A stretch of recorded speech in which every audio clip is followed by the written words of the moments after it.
Hello everyone and welcome to Saturday's Easter reflection. Now Saturday is a strange day because there's no reading from the New Testament about it because nothing happened. Jesus was crucified on the Friday. He rose again on the Sunday, and Saturday is that strange in-between day. For us, sometimes we miss it out. We can follow Easter reflections or have services in church and meditations all the way through the week. Then we pause for Saturday, and then of course Sunday's a big day. Or in some cultures where there's a celebration in villages and towns all week, sometimes there's a Saturday vigil, especially going on to midnight, so that as soon as the Sunday arrives, there's a massive light with candles and all the rest of it, to proclaim the great message that Christ has risen. And Saturday becomes a day of anticipation for that, and therefore can be part of the celebrations of Holy Week. But what for the disciples? What was Saturday like? Well, we've got no indication, so we have to kind of just surmise. We've got no mention of what happened or what they did on that Saturday. But remember this, it was the Sabbath. So it was supposed to be a day of worship and celebration and joy and hope.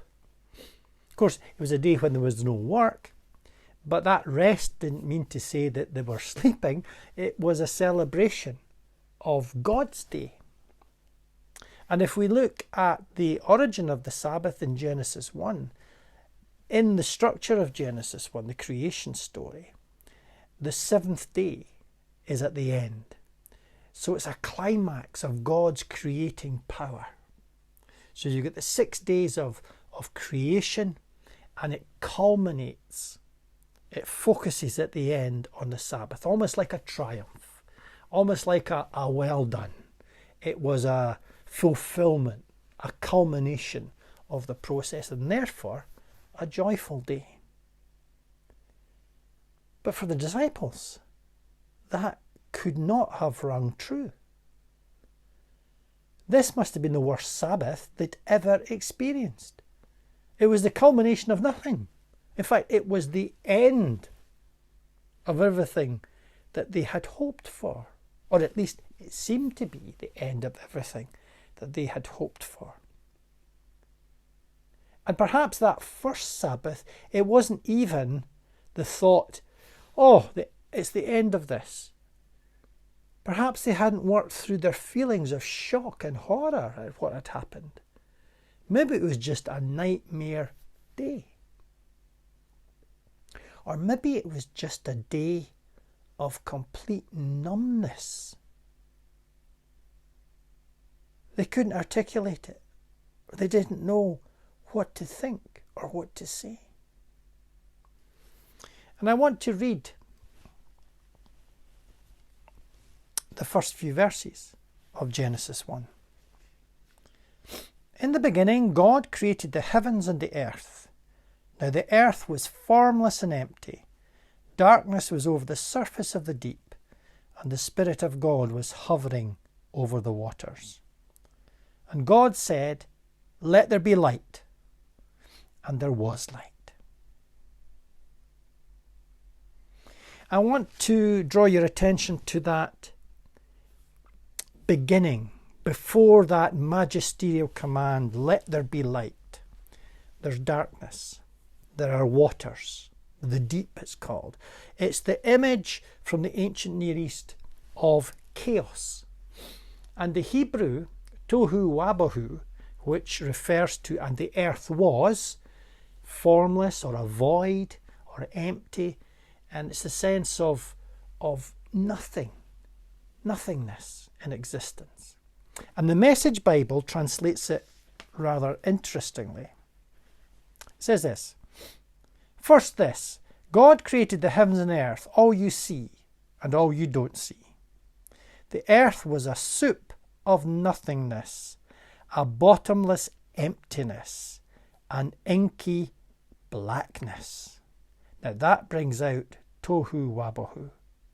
The earth was a soup of nothingness, a bottomless emptiness, an inky blackness.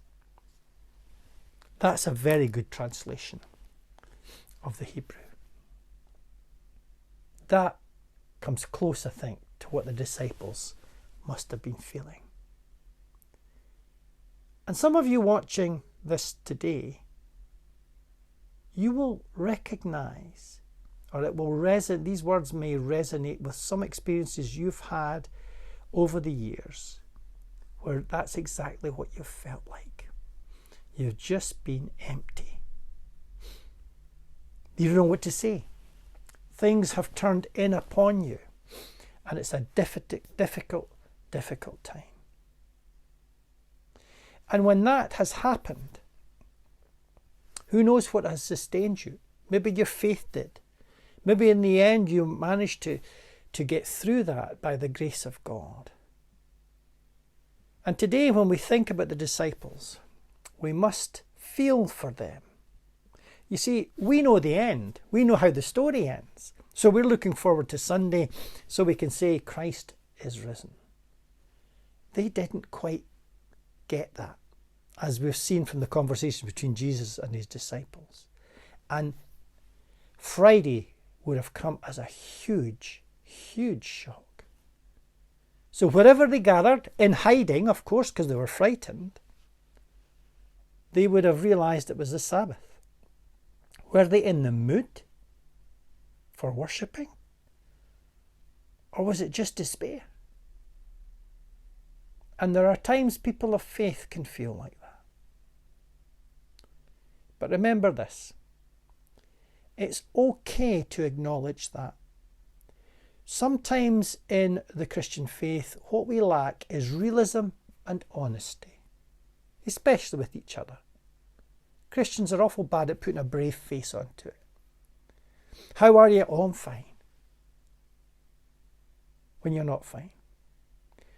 It's almost as if we don't want to admit that we're not coping, because if we have the Christian faith, then we should be, because God's in our life. God's grace will help us. And if we're not coping, maybe people will think, so where's your faith? Where is God for you? What's wrong? Why are you not, in a sense, living the victory is the jargon Christians often use. But we need realism and we need honesty. And that's why thinking of the disciples' plight can help us. Put it this way, a wee twist on something I've said before.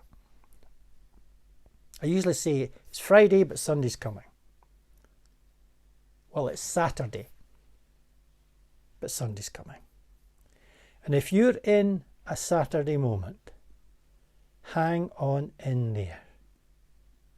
God's grace is with you. Remember the creation story? There's this formless, dark waste, but the Spirit of God is moving in the waters. If you're in a dark place today, you're not alone. It may not feel like it, but God's Spirit is with you.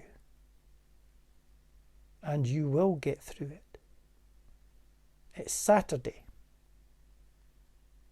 but Sunday's coming. Hang in there. May God bless you. Once again, thank you for watching, and I'll see you tomorrow for Sunday's service.